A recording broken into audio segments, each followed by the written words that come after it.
Welcome to AM Buffalo. We are live on location today here at Penn Dixie Fossil Park and Nature Preserve.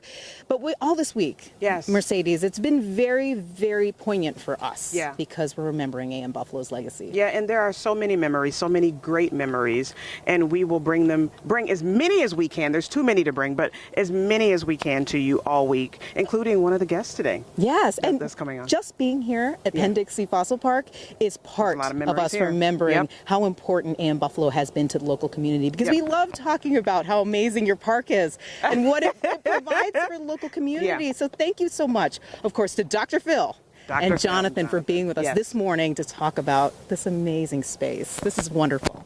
Yeah, thank you, Emily. It's a great honor to be on AM Buffalo, your final week. True story, my mom was on the show probably 20 years ago, talking about tuberculosis.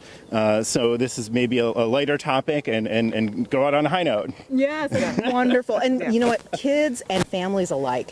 You don't even have to have a family with you. You could just come out here on your own. It's such a wonderful space to really kind of get into nature in a way you might not have thought of in the past. But for folks who might not realize how amazing this area is, Jonathan is joining us specifically because you made a discovery. Yes. What is this, Jonathan? So this is called a carpoid. It's related to the starfish, the crinoids that we have here, sea urchins, and it is one of only two of its kind. One of only two of its kind. So what did you think when you first found this, Jonathan? Well, when I first flipped the rock over, at first I didn't really believe what I was looking at. The first one was found a week earlier, but when showing it to my buddy, we were, when we figured out what it was, we were kind of, starting to celebrate a little bit. I was getting excited because it was only ever one, and now there's two. Dr. Phil, being able to find something like that, a brand new specimen, never before found anywhere in the world, that must be huge for Penn Dixie. Yeah, so personally as a scientist, it's amazing to be part of something like this, a tremendous discovery of new species, new genus. As an executive director of Penn Dixie, it's also an honor that it happened here, and with one of our longtime employees as the person behind the discovery. It's just an amazing feeling. Jonathan, how long have you been doing this? I've been here for 14 years. Oh my gosh. So when you started, you're still a young man, but when you started as a young man, did you ever think that this is what would come out of this? And you studied biology, conservation biology, so this must be amazing. Yeah, for a biologist, it's a dream come true, for sure. Oh my gosh. So pretty much anybody could do this. Anybody can find this here. Yeah, that's the amazing thing, is our visitors are allowed to keep any fossil that they find.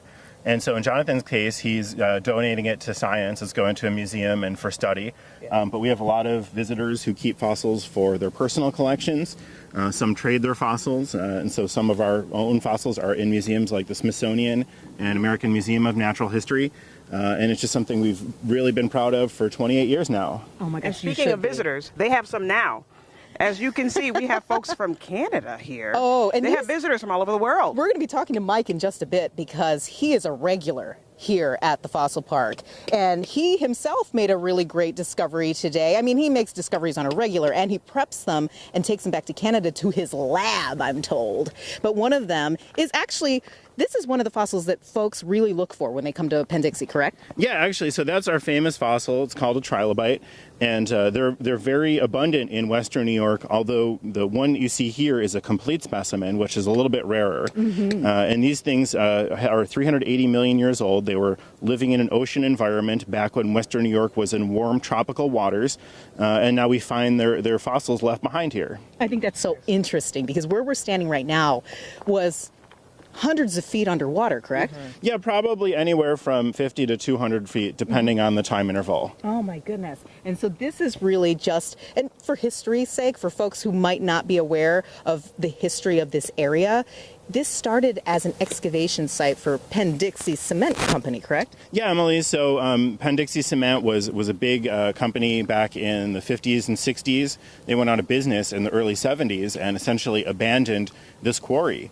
And so 20 years later, the town of Hamburg realized that there was a problem with people coming here to party and do things. There's a proposal on the table to turn it into a waste transfer station. And the moms in the neighborhood were not happy with that idea of garbage being stored here. No. Right.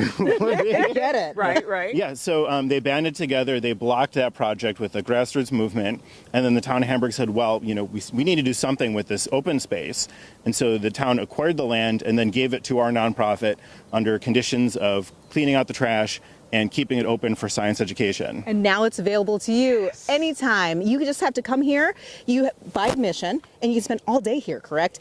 And also what I love is that you can have a membership, so if you fall in love with it, you can just keep coming back. We're going to talk about that in just a bit, but we have to take a quick break.